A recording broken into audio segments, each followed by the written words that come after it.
PHI 209. You're welcome to study session 5. Tools and ingredients for writing philosophy. There are two major tools needed to have an adequate mastery of writing a good philosophical paper. These tools are language and logic. In this study session, therefore, we will explore language as a communicative device. We will also look at logic as a means through which we can scrutinize our language so as to express clearly what we intend to express. Learning outcomes. When you have studied this session, you should be able to 1. Use the tool of language and logic in writing philosophy. 2. Discuss argument. Language as a tool for philosophy. Having exposed you to how to write a philosophy paper in general, I want to state at this juncture that there are basically two tools that you should master to be able to write very well in philosophy. These tools are language and logic. Language is an important tool in philosophy primarily because our thoughts, ideas, worldviews, feelings, and emotions are expressed in a language. Based on this, it is required that a philosopher or a student of philosophy should have a good mastery of a language of communication. A philosopher once said, "Half of good philosophy is good grammar." This could be interpreted to mean good philosophical writing is grammatical. Grammar in the sense we are discussing should not be confused with big English or vocabulary. Rather, it means a good grasp of the language of articulation. In this regard, A.J. Ayer, a logical positivist, says, "A philosopher who had no mastery of language would be as helpless as a mathematician who could not handle numerals." The point we are making here is that language is so crucial to the enterprise of philosophy that without it, the act of doing philosophy can hardly succeed. The importance of language, however, does not undermine that of logic. Logic has been variously defined. Copy, for instance, defines logic as the study of the methods and principles used in distinguishing good, that is correct, from bad, that is incorrect, reasoning. Nancy, however, sees logic as the science that appraises reasoning as correct or incorrect. Kahan further sees logic as an attempt to distinguish between correct, that is valid, and incorrect, that is invalid, arguments. Simply put, logic is the science of good or bad reasoning. Our idea of logic in this work is not about the capacity to manipulate symbols by way of proving the valid or invalidity of arguments. This is not out of place in philosophy, though. What we are rather more interested in is the usage of general principles and techniques of good reasoning to the communication or articulation of ideas. The essence of logic in the discussion at hand is to examine how we can provide good reasons for our view or positions and also the logical assessment of argument. Logic and argument. Argument, in its simplest form, is a group of propositions whose function is to make a claim about something. Before we proceed, please note that our discussion of argument here will be peripheral. In your logic class, you will be taught the nature of argument in details. What we are doing here is to introduce you to what argument is, so as to give you a panoramic view of what writing in philosophy entails. Technically, an argument is a set of structured propositions containing a conclusion and premise, in which the former is claimed to follow from the latter. Therefore, in a series of declarative sentences, for you to know If it is an argument, you should be able to identify its premises and conclusions. That is, 1. What is the belief or opinion being expressed or claim being made? 2. What are the reasons or evidence in support of this claim? From its etymology, arguere, it means to make clear. So in your philosophy writing, you must support or make clear your point or position with argument that the premises follow from the conclusion. By so doing, your argument will be tagged valid or sound. But if your conclusion does not entail the premises, your adduced argument can be labeled as invalid and unsound, and this will adversely affect the credibility of the whole work. Your argument can also be either inductive or deductive. Criteria for good philosophy writing. In this study session, we will identify and discuss those key elements, ingredients that must be put into consideration while writing a philosophical paper. Conceptual analysis. Remember that we discussed that language is a sacrosanct to doing or writing in philosophy. However, together with language in the pursuit of meanings of language used, this has to do with ways we clarify our thoughts, concepts, ideas by analyzing them so as to be sure we are expressing that which we have in mind. The process of doing this is what is known as conceptual analysis.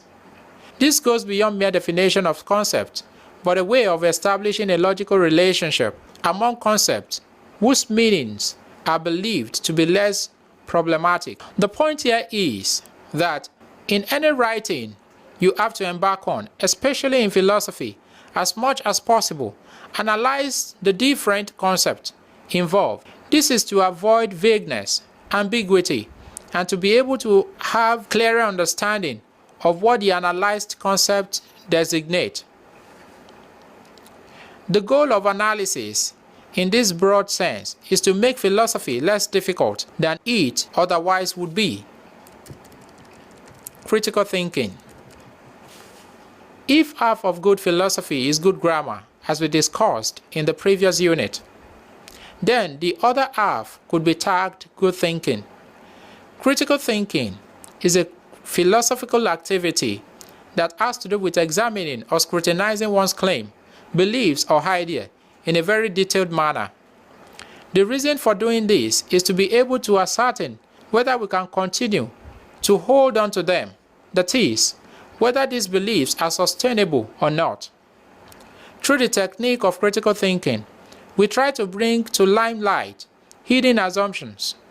Critical thinking is also the philosophical detection through poor reasoning. In doing critical thinking, you should consciously ensure that you do not leave any ideas or claims unexamined. No belief, even belief in God or gods, should be tagged sacred from philosophical activity or critical thinking. As some of you may have been thinking, critical thinking is not a negative activity of rejecting people's beliefs. Criticism is not synonymous with negative appraisal. Rather, it is, according to H.S. Tanneland, a rational, impartial, and articulate appraisal, whether positive or negative.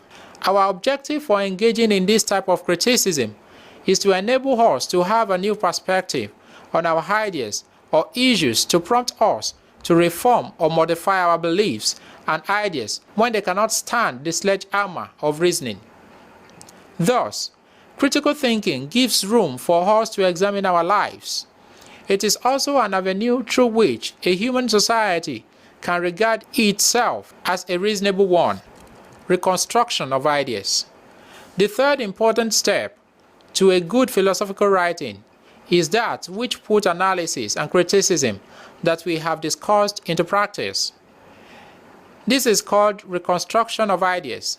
Having analyzed and criticized, the next line of action is to be able to employ these reworked ideas in a way that will promote a better understanding of human condition, through which the human capacity of coping with challenges of life can be enhanced. Summarily, philosophy is not a discipline whereby you simply analyze and argue for the sake of it, but an enterprise in which you reconstruct or rework issues, ideas, or beliefs and make use of these as the way forward. In your philosophical writings as well, keep this in mind, that you will not just argue and analyze in isolation of reconstructive thinking and an action plan. Precision and clarity. These are very germane to putting together a good philosophical writing, as against conventional wisdom prevalent among students. Being vague or verbose in language does not show profundity or astuteness, but confusion. In philosophy, endeavor to write in simple grammar that is well defined, clear-cut, and to the point. Do not try to impress your lecturer or any whatsoever with big vocabularies. Use simple prose and short sentences and avoid long winding sentences. Say exactly what you mean and no more than you need to say. Add example where it may help to clarify the meaning of a concept or to persuade a doubtful reader of something. A philosophical paper should establish a modest point as clearly, carefully, and concisely as possible. Since language is the expression of thought, clear language shows clear thought, logicality, and coherency. Our discourse on argument and logic applies enormously to achieve these two criteria.